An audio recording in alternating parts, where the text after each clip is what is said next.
I'm Jean, and this is the English Experience.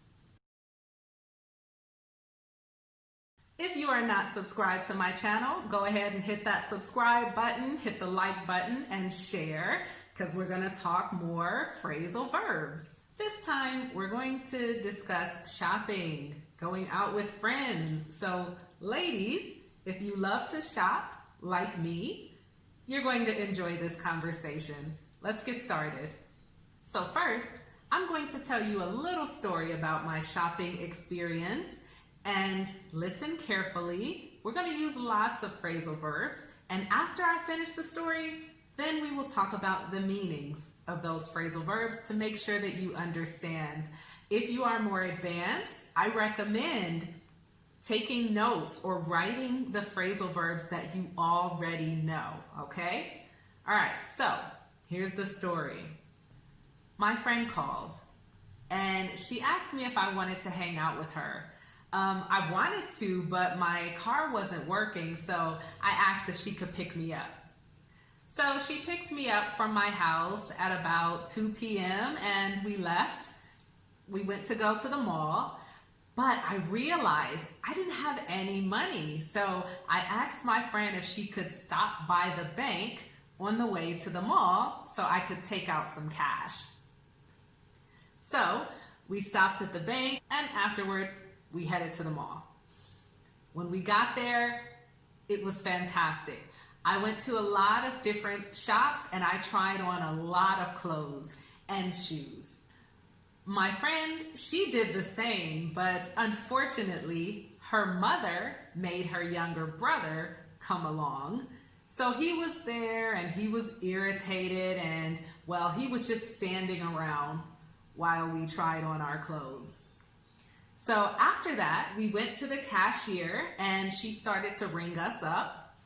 And I tried to take out my wallet and I realized, I don't have my wallet. Oh my goodness, where's my wallet? Then I felt embarrassed. I must have left it at the bank. So I pulled my friend aside and I said, hey, could you loan me some money? She said, sure. And she loaned me the money. So after that, we went to the food court to get some lunch. We found a table and sat down and had our lunch. It was nice. After we ate, we picked up our bags and went out to the car. We all got in and went back home. That's the story. How many of those phrasal verbs did you understand? Were there some that you didn't understand the meaning? If so, that's okay, because now we're going to talk about the meanings. So let's take that first phrasal verb, hang out. What does it mean to hang out? Well, when you hang out with someone, you are doing something that you like and you're spending time with that person doing something that you enjoy. So maybe you like to hang out at the house and watch the football game. Maybe you like to hang out at the mall. Maybe you like to hang out at the movie theater. So it's just spending time in a good way, usually with friends or people whose company you enjoy. Let's talk about the next. Our next phrasal verb is pick up. So when you pick someone up, you retrieve them, you collect them, you bring them in your vehicle, and you take them with you. Do you remember what we said in the story? My car wasn't working, so I asked my friend to pick me up. Many phrasal verbs are separable, so we can separate the words and usually place a pronoun in between. For example, pick up can become pick me up, or I picked her up, or she picked up her nephew. So they can be together or they can be separated. Let's look at the next. Well, I realized I didn't have any money, so I asked my friend if we could stop by the bank. To stop by means to make a very fast or a very brief visit to a place. So I asked her, could we stop by the bank so I could take out some cash? Take out is another phrasal verb, and that one's kind of simple. I think we know what that means. It means to withdraw or to remove the money from the bank account. So we stopped by the bank, I took out some cash, and then we went to the mall. Once we were in the mall, we went to a lot of stores and we tried on lots of clothes.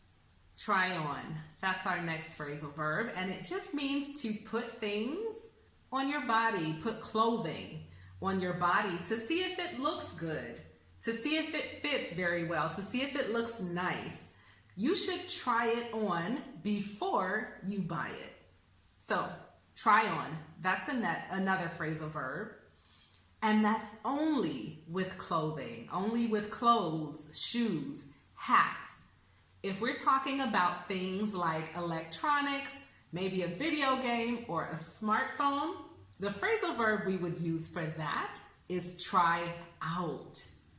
I want to try out the new iPhone. I want to try out this laptop before I buy it. So, try on for your body, for your clothing, and try out for other things.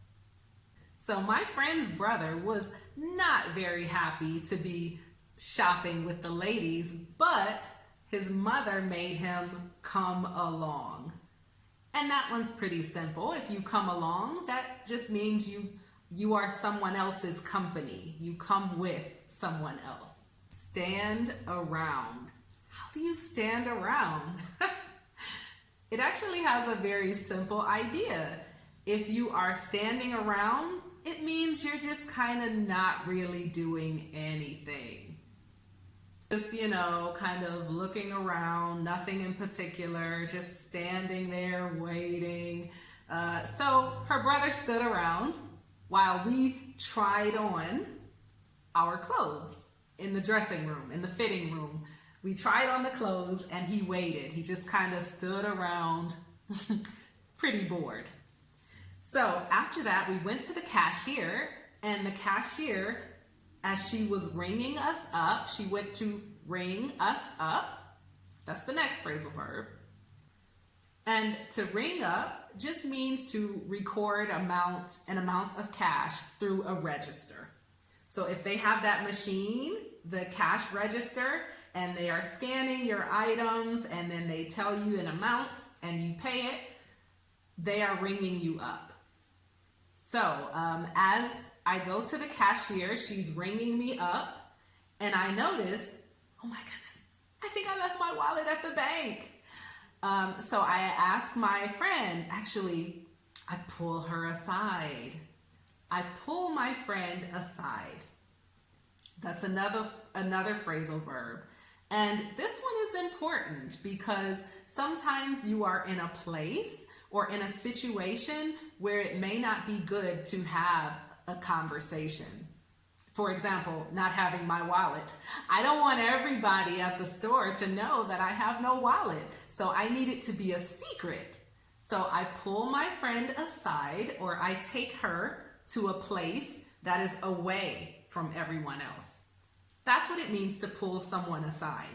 You take them to a place where there are no other people around and you can have a little bit of privacy. So I pull my friend aside and I ask for some money. I ask her for some money. Can I borrow some money? Ask for, of course, that's another phrasal verb, and it just means to make a request. If you ask for something, you are requesting that thing. Maybe you are at work and you ask your boss for time off. You ask him for time off for a vacation.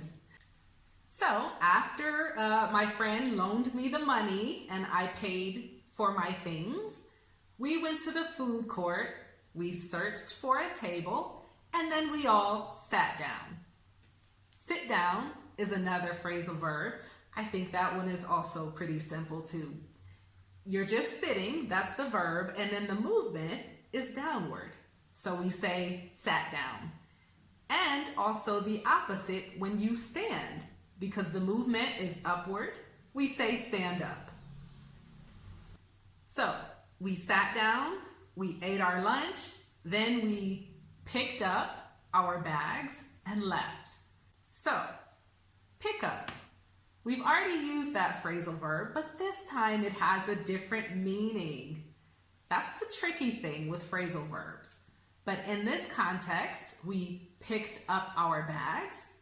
It means to take something from a low place and bring it up high, to lift it up. So, we've been shopping. Our bags are on the floor because we were eating. So now we pick up our bags and then we leave. We leave the mall. We go outside, we get into our car, and then we go back. Actually, we need to go back to the bank, right? I don't have any money. I left my wallet at the bank. So let's say after we ate, after we picked up our bags, then we went back to the bank so that I could find my wallet. And that is our story. So, did you know those phrasal verbs? Do you understand them better now? And if there are any phrasal verbs that you don't really understand and you need them to be used in context, please leave me a message. I've been reading you guys' messages and I really appreciate it. I appreciate the messages and the subscriptions. If you are not following the English experience, please hit that subscribe button now. Hit the like button, share this post with others, and we can continue to grow together in our English. So, I'll see you next time. Bye.